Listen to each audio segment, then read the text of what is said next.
இந்த பதிவை பார்க்க போகிற அத்தனை அன்பர்களுக்கும் அடியார்களுக்கும் என்னுடைய பணிவான வணக்கங்களை உங்கள் திருவடி வணங்கி சொல்லிக்கிறேன். இந்த பதிவை ஆரம்பிக்கிறோம்.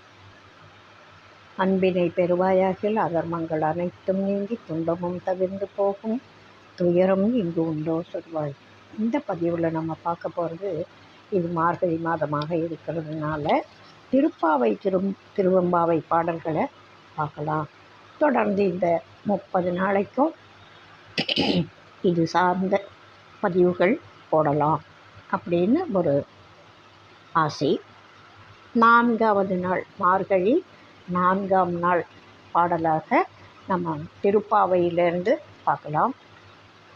அருமையான பாடல், எல்லாமே அருமை தான். இது அன்னன்னைக்கு அது அருமை தான்.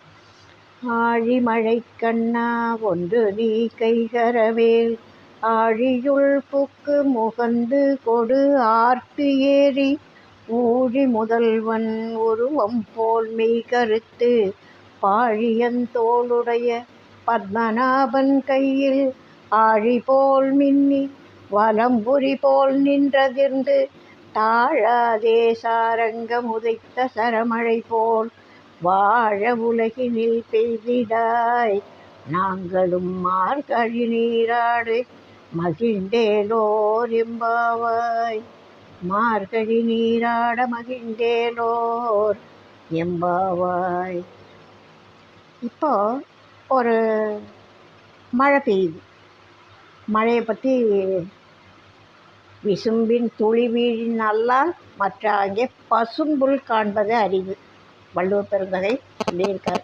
மேலேருந்து தண்ணி வந்தால் தான் நமக்கு குடிக்க சமைக்க, துப்பாருக்கு துப்பாயன்னு சொல்லுவார்ல, இந்த மாதிரி குளிக்கிறதும் அதுதான், சமைக்கிறதும் அதுதான், வெறும் தண்ணி குடிக்கிற ஆகாரமாக மாறுறதும் அதுதான்.